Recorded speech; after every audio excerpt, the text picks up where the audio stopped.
Abraham Lincoln once said, "I remember my mother's prayers, and they have always followed me. They've clung to me all my life." All of us have some experience with motherhood. We either have a mother, know a mother, or are a mother. How would you describe motherhood? Love, endless work, trying at times? I think all of us would use the word important when describing motherhood. After all, where would we be without our mothers and the lessons that they have taught us by giving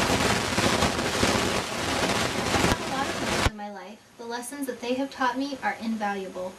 Sometimes they did not even know they were imparting a lesson to me, but by watching them and learning from them, I have learned to become a good mother and person myself. Here are 4 lessons that I have learned about motherhood. First is my mother, Zoe. The words that I would use to describe her are fierce, independent, and motivated. My mother taught me to drive, which is unusual really, considering she could never help me with math homework, research projects, or even how to fold a sheet without it becoming a knockdown, drag-out fight.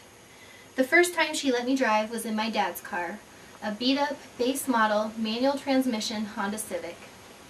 I backed into a pole. She didn't scream, she didn't get mad, and she didn't demand that I pay for it, which was a really uncharacteristic exchange for my mother and I. We both decided, since the car was so damaged, my dad does not have a very good track record on the road, that no one would ever notice. Not only did my mom literally teach me to drive, she has been the driving force in my life. Mothers provide us all with a roadmap to success. They each want nothing but the best for their children, providing direction, giving support at roadblocks, and making sure that we reach all of the important destinations. Second is my Grandma Bonnie. The word I would use to describe my Grandma Bonnie is loyal, direct, unfailing, and fun.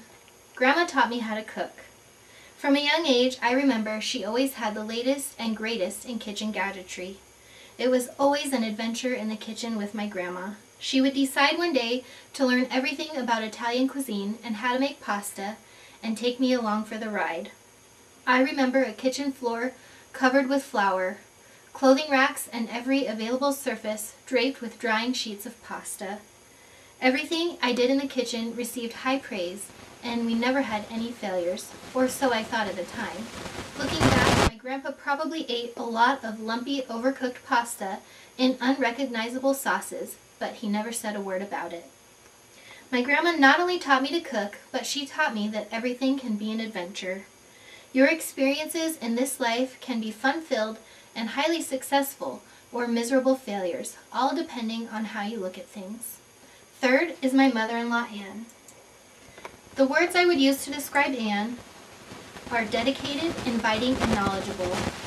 My mother-in-law taught me how to make a house into a home. When I first got married, I knew very little about homemaking of any kind.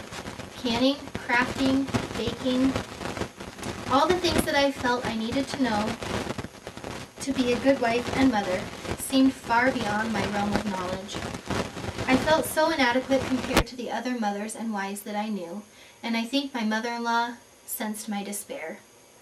Without being patronizing or condescending, she began to teach me all the things I thought I needed to know to be a good wife and mother.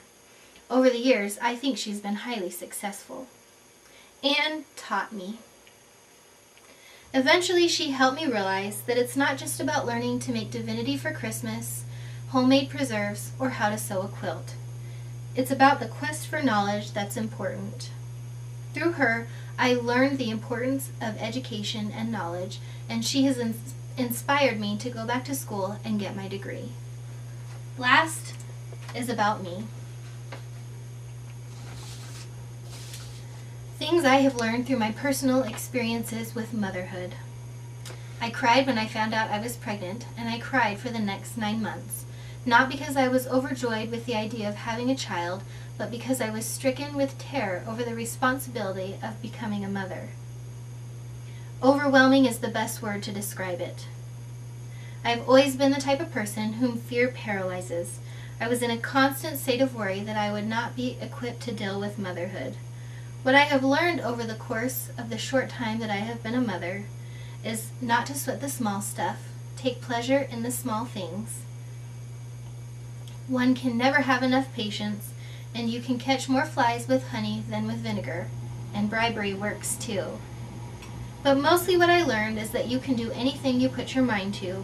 I never thought I could successfully raise a child, but here I am today doing it, thanks to all the moms in my life.